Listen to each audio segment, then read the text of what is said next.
Cerita dimulai dengan seorang remaja yang bernama Farhan yang sedang menuju asramanya. Dia adalah seorang mahasiswa baru di sebuah institut teknik mesin Universitas Ais, India. Farhan dituntun oleh seorang anak yang diberi julukan Sentimeter karena tubuhnya yang mungil. Sentimeter sering ada di kampus itu untuk mencari pundi-pundi uang dengan membantu para mahasiswa. Di kamar asramanya, Farhan berjumpa dengan teman sekamarnya yang bernama Raju. Saat itu adalah awal Farhan mengenal Raju. Raju sendiri adalah orang yang sangat taat agama. Dia seringkali berdoa di kamarnya. Di malam hari, anak-anak di asrama diospek para seniornya. Mereka bertelanjang dan melakukan hal-hal konyol. Di saat yang bersamaan, seorang mahasiswa baru yang bernama Ranco baru tiba di asrama. Namun dia tidak mau mengikuti ospek itu dan malah mengunci diri di kamar. Oh ya, dia ditempatkan satu kamar dengan Farhan dan Raju. Ranco juga mengerjai ketua senior yang memaksanya ikut ospek. Dia membuat semacam alat untuk seniornya itu.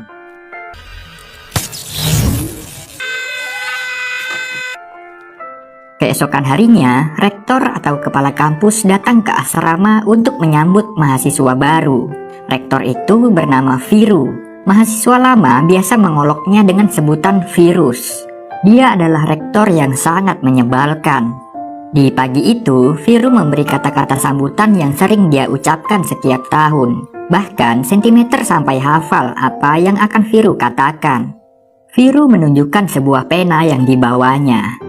Dia bilang pena itu adalah penemuan yang sangat berharga. Di luar angkasa, para astronot tidak bisa menggunakan ballpoint karena tidak ada gravitasi. Jadi, jutaan dolar dihabiskan peneliti hanya untuk menciptakan pena.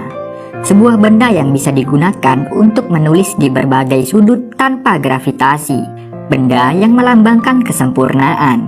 Viru mewarisi pena itu dari guru besarnya semasa kuliah. Dan hingga sampai saat ini, Viru belum juga menemukan mahasiswa yang tepat untuk mewarisi penanya itu. Ranco kemudian mengangkat tangannya dan menanyakan hal yang cukup menohok. Jika di luar angkasa pena tinta dan ballpoint tidak bisa digunakan, mengapa astronot tidak menggunakan pensil yang bisa menghemat jutaan dolar?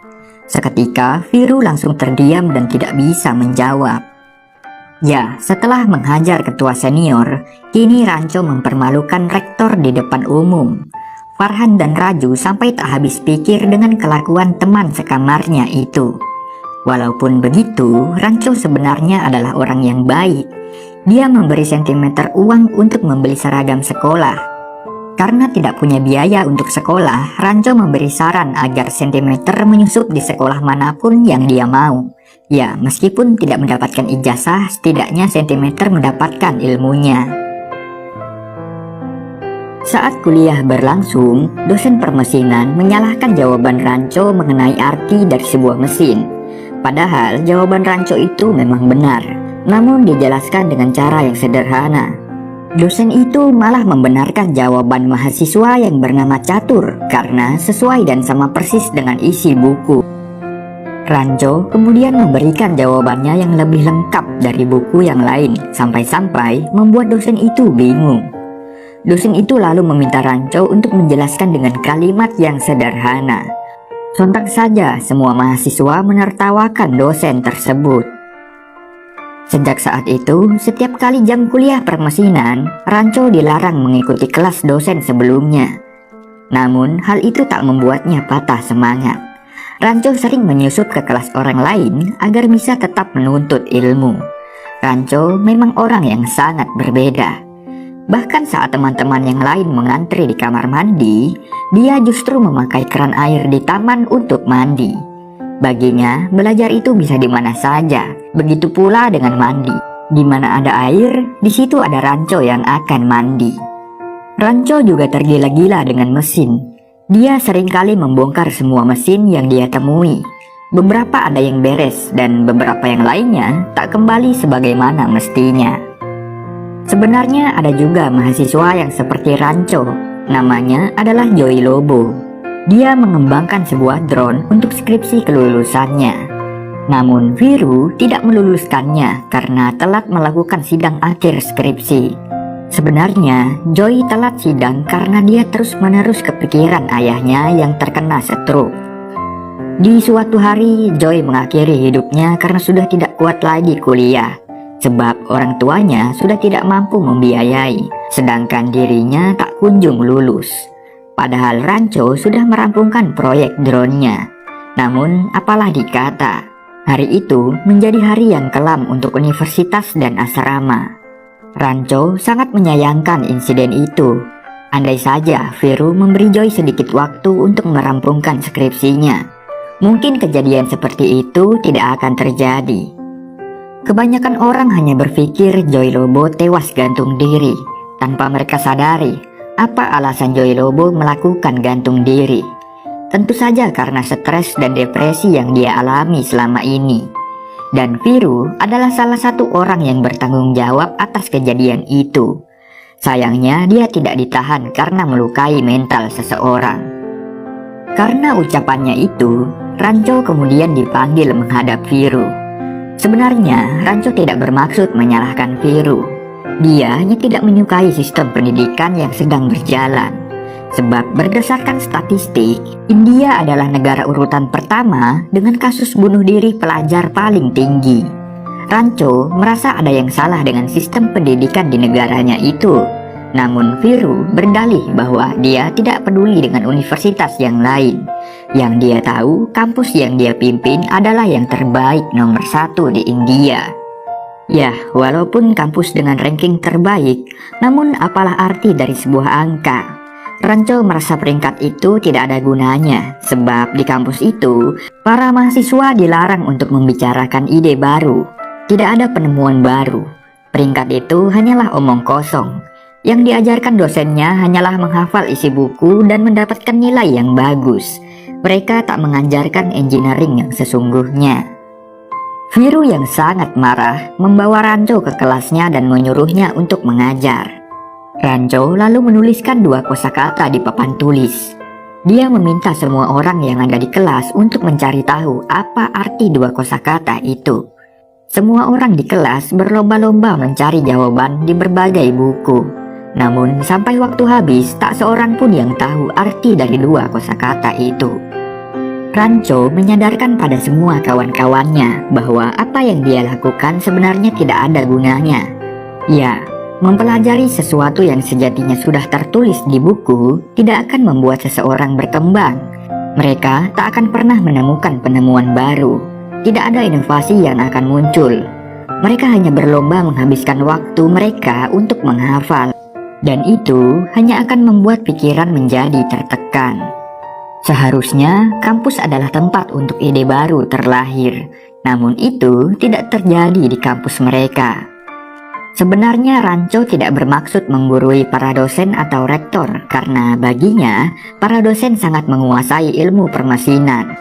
Rancho hanya memberitahu bagaimana cara mengajar yang baik dan efektif. Dan Rancho sangat yakin jika suatu saat nanti Viru dan para dosen akan sadar dengan apa yang pernah dia katakan.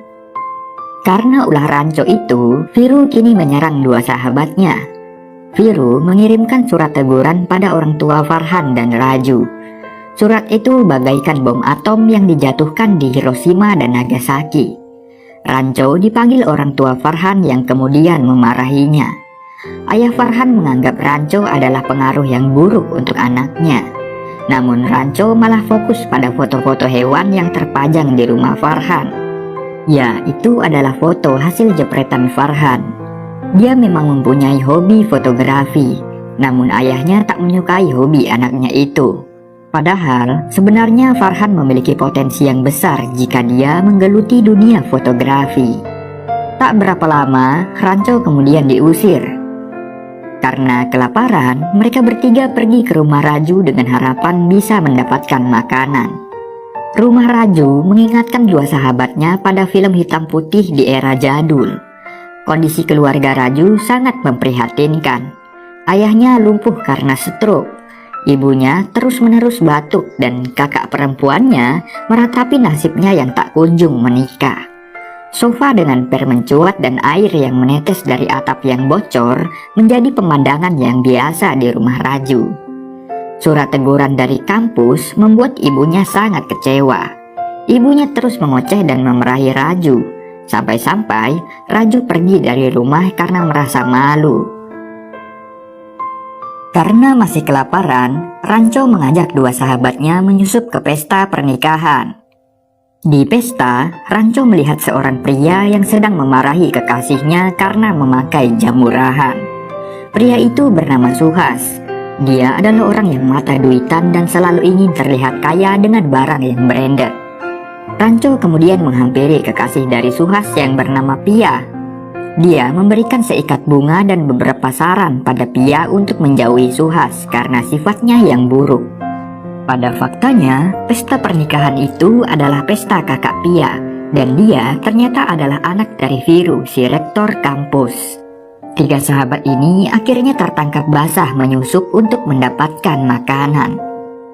Esokan harinya, Farhan dan Raju terpaksa harus menghadap Viru di ruang rektor.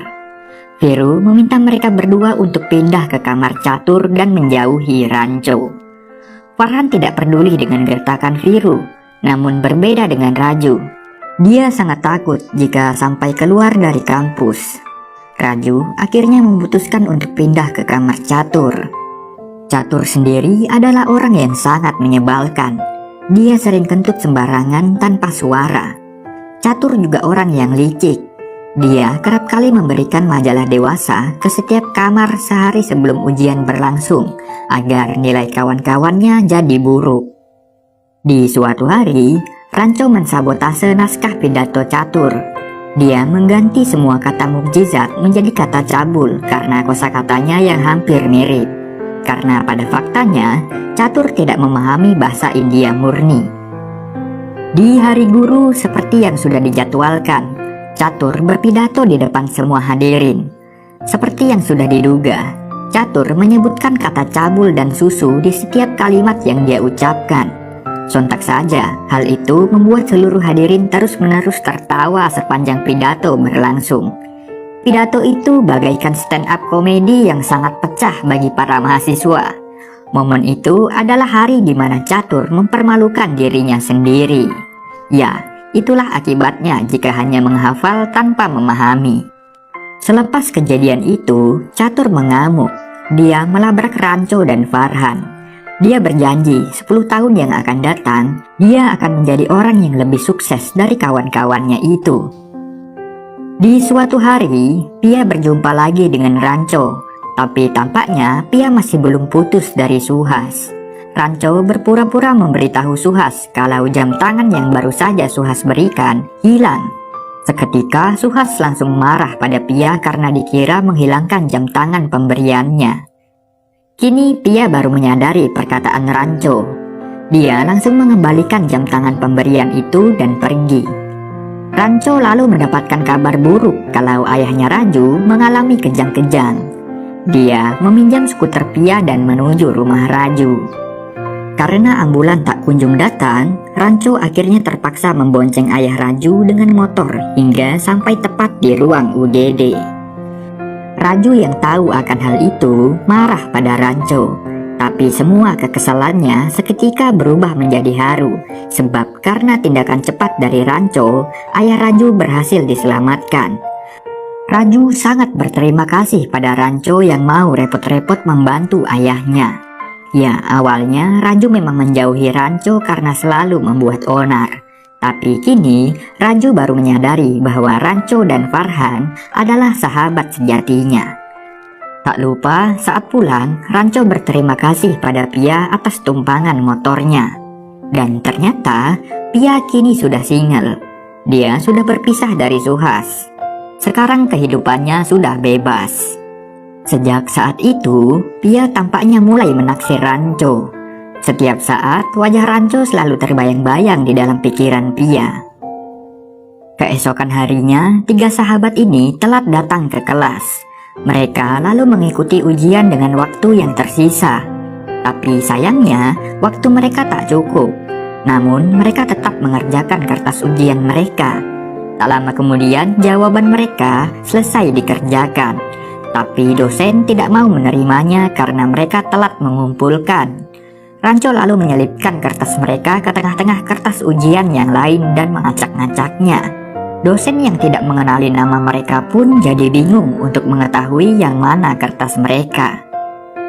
Di hari pengumuman hasil ujian, Raju dan Farhan berada di urutan terbawah dengan nilai paling rendah.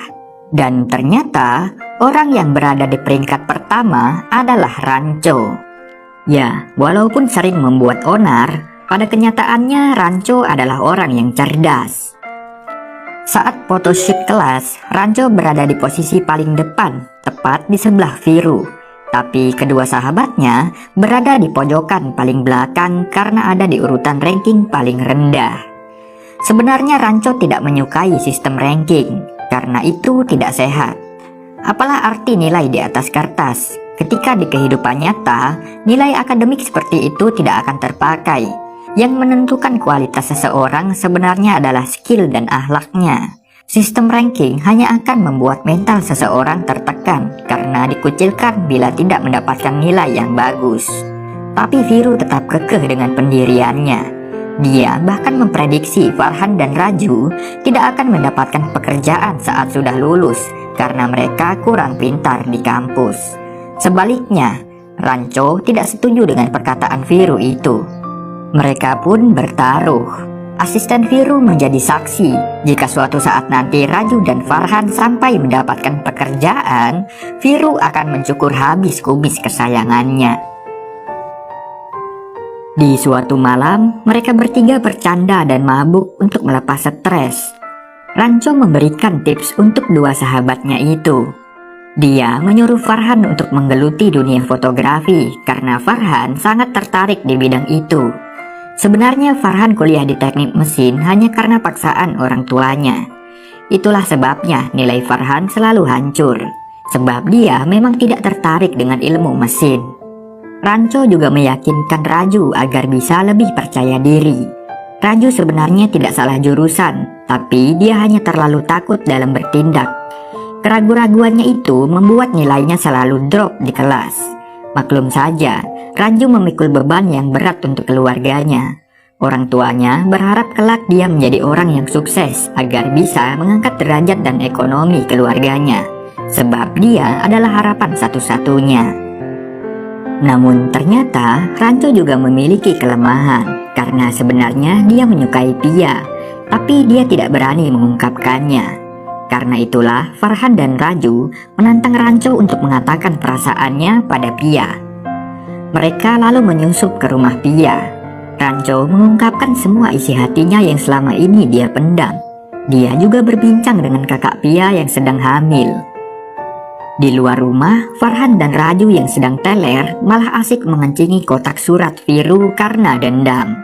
Suara bising mereka membuat Viru keluar dari rumahnya. Dia mengejar Ranco dan kawan-kawan yang sudah mengencingi kotak suratnya.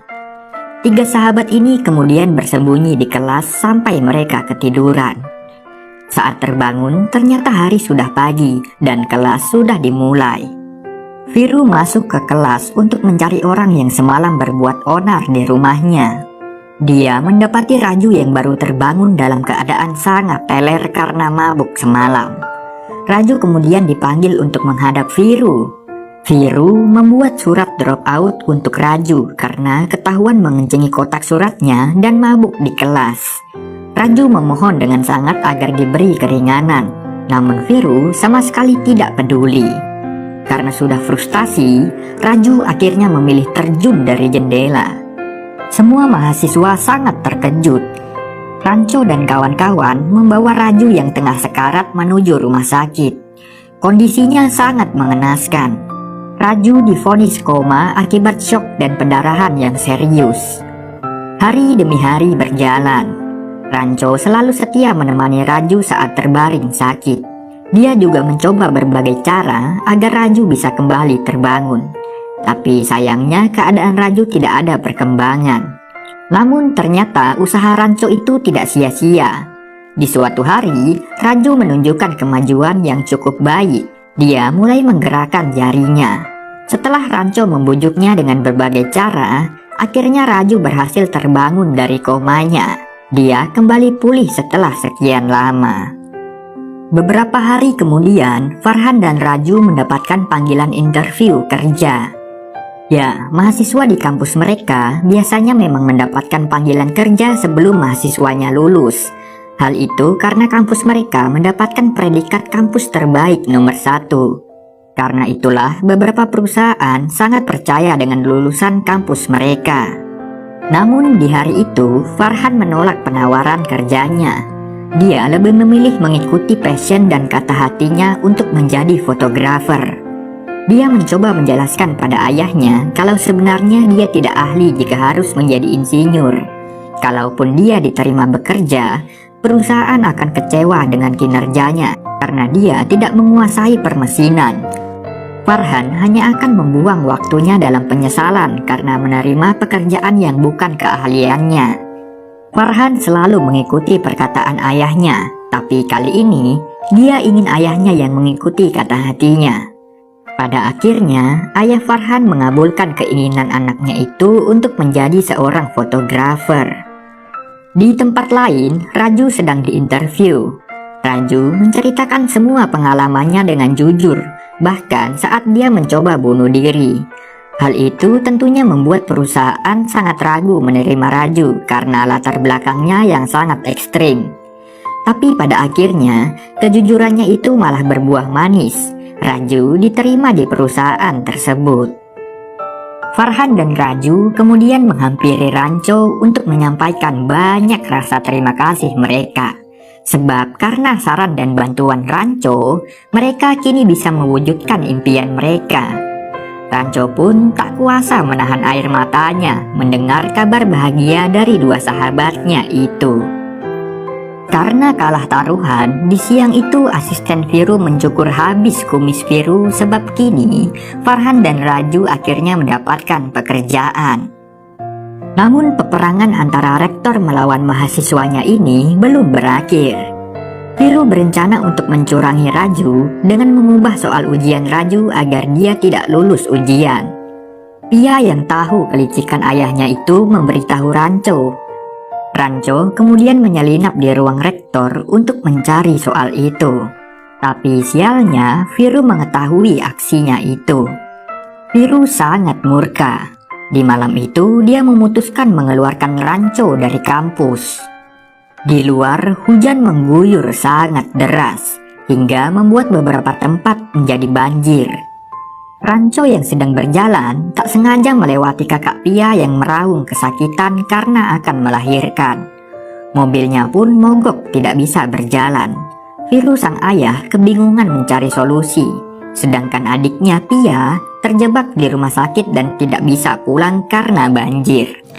Dengan sigap, Ranco dan yang lain menggotong kakak Pia ke kampus.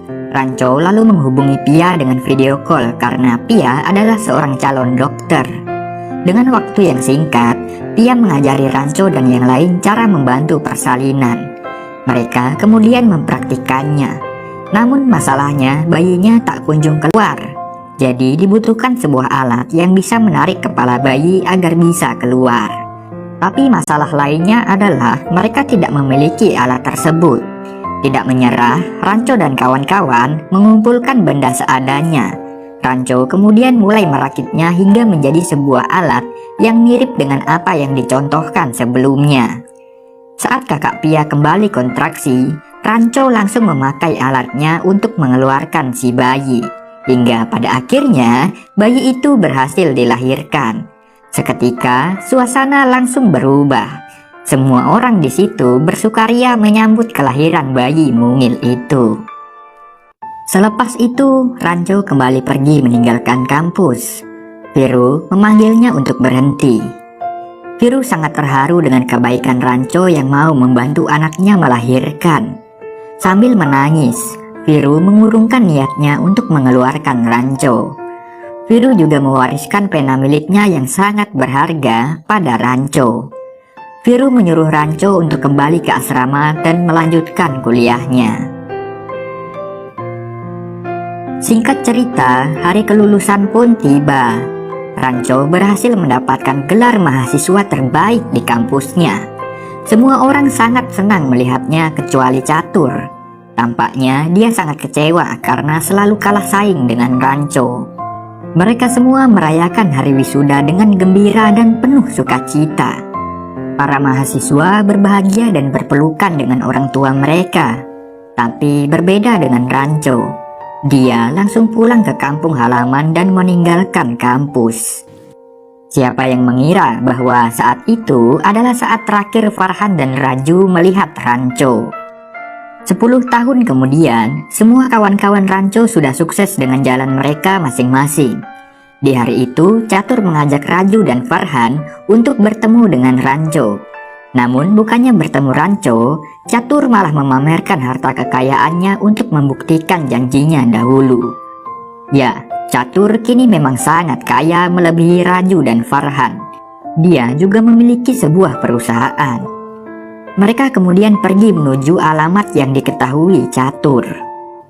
Beberapa jam kemudian, mereka tiba di alamat yang dimaksud. Sebuah rumah mewah yang berisi banyak orang yang sedang berkabung karena ada yang meninggal. Mereka menyangka itu rumah Ranco, dan ternyata memang benar itu adalah rumah Ranco. Tapi Ranco yang mereka temui bukanlah Ranco yang pernah mereka kenal.